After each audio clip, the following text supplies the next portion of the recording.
Mesdames et messieurs, aujourd'hui, les territoires palestiniens sous occupation israélienne sont devenus l'un des lieux les plus injustes qui soient. Si les images d'une Palestinienne innocente assassinée brutalement par les forces de sécurité israéliennes il y a quelques jours seulement ne réveillent pas la conscience du monde, alors nous sommes arrivés au stade où les mots ne suffisent plus.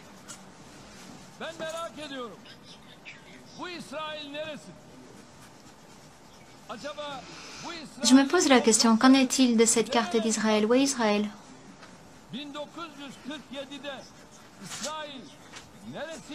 Où commence la terre d'Israël? Où s'arrête-t-elle? Regardez cette carte. Où était Israël en 1947? Où est Israël maintenant? Notamment entre 1949 et 1967. Où était Israël? Où est Israël? Regardez. Ça, c'est 1947, la terre de Palestine. Il n'y a pratiquement pas de présence israélienne sur cette terre. Tout le territoire appartient aux Palestiniens. La carte le montre.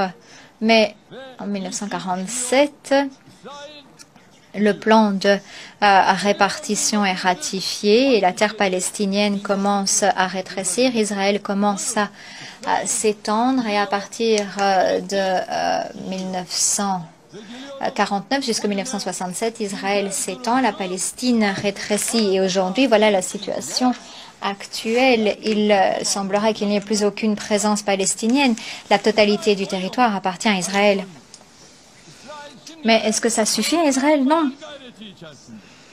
Israël veut toujours s'emparer du reste du territoire.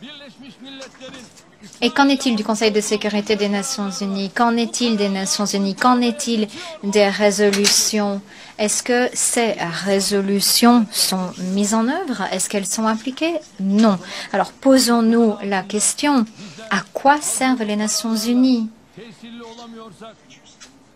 Sous ce toit, nous adoptons des résolutions qui restent dépourvues des faits.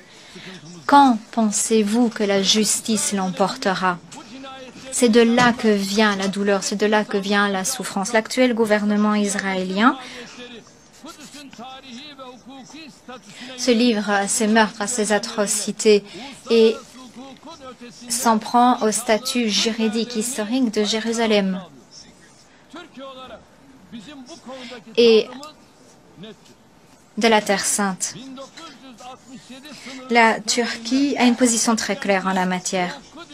La création immédiate d'un État palestinien indépendant, avec un territoire homogène sur la base des frontières de 1967 avec Jérusalem-Est comme capitale est la seule solution.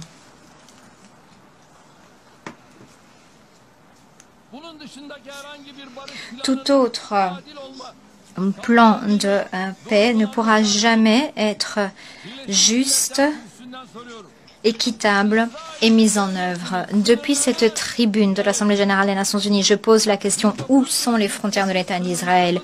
Est-ce que ce sont les frontières de 1948, les frontières de 1967, ou alors y aurait-il une autre frontière dont nous n'avons pas été informés?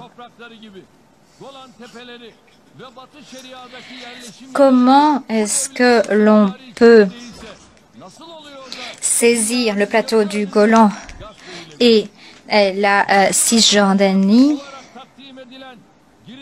à l'instar des autres territoires palestiniens occupés, sous les yeux du monde, s'ils ne sont pas à l'intérieur des frontières de l'État? Est-ce que l'objectif de l'initiative présentée comme l'accord du siècle est d'éliminer totalement la présence de l'État et du peuple palestinien? Tous les acteurs de la communauté internationale, notamment les Nations unies, devraient apporter un soutien concret au peuple palestinien et aller au-delà de simples promesses. À cet égard, il est absolument essentiel